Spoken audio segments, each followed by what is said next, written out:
You may have watched the earlier probability video, which is very much basic probabilities where the probabilities remain the same, but you still got to remember how to answer the question. What makes this a harder skill is the fact that the probabilities change mid-question. In the bag there are 11 buttons, 7 white and 4 black. Harley takes a button at random and keeps it, and then she takes another button, and it's at this point that the probability changes when she takes another button, and that's because she's already taken one out and kept it. Now what's the probability that Harley takes 2 buttons of the same colour? We start by drawing a probability tree. For the first button, she has 2 choices. She might choose black or white. Now the probability that she chooses black would be 4 out of 11, because there are 4 black counters out of 11, buttons, and the probability that she chooses white is 7 out of 11. Now let's assume that Harley has picked off a black one. Now if I was asking what the probability now that she takes another black one, you'll see that there are 3 more black ones out of a total of 10, and for white there's 7 black out of a total of 10.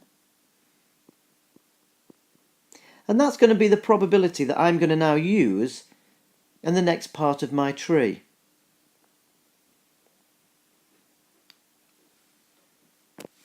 So if you've taken a black, she now might take a black or a white, but we'd said if she'd taken the black, the chance of picking another black, well, there'd be 3 out of 10 left which were black, and for white, well, there'd be 7 out of 10. Note how again these probabilities on these branches continue to add up to 1. However, if Harley had taken a white to begin with, again she still might take a black or a white for the second one, but let's now consider the options.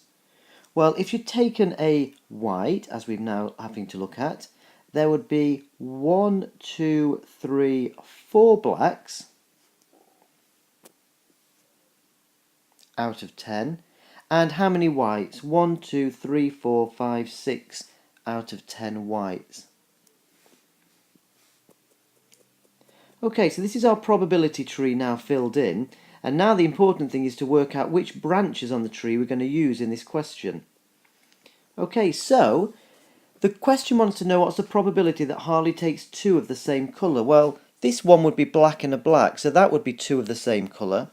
And down here we've got white and white, black and black, and the white and white, so those ones would be the same colour. Now if Harley took a black and then a white, or a white and a black, they wouldn't be the same colour, so on this occasion I'm not interested in those.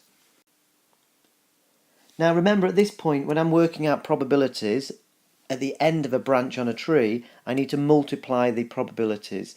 So the probability of getting black and black is 4/11 multiplied by 3/10, which is 12 over 110. The probability of getting white would be 7/11 multiplied by 6/10, which is 42 over 110.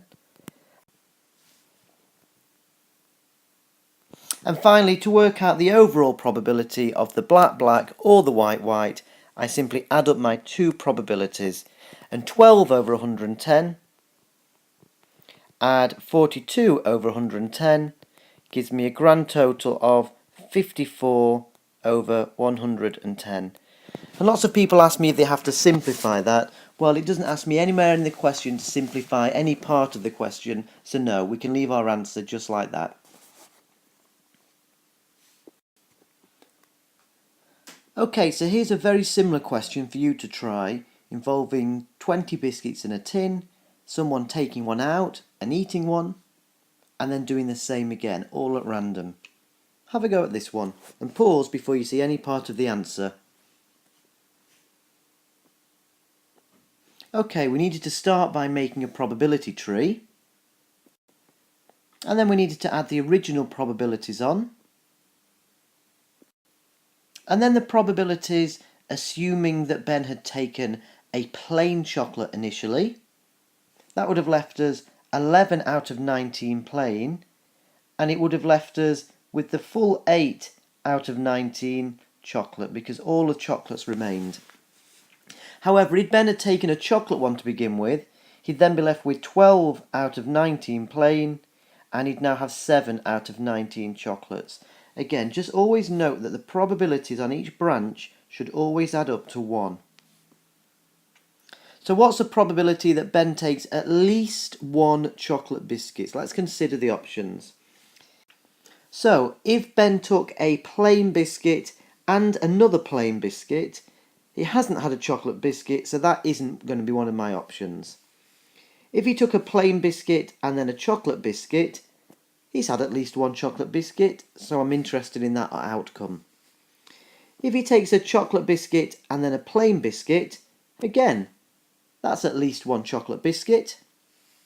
But also, if he takes a chocolate biscuit and another chocolate biscuit, that too is at least one chocolate biscuit. So on this type of question, we've got 3 options to now consider. At this point, we multiply our fractions. And finally, when I've got my probabilities that I'm interested in, I know I need to find the sum of these, which will give me my final answer. So 96 over 380, add another 96 over 380, add 56 over 380 is 248 over 380. And that's the probability that Ben chooses at least one chocolate biscuit.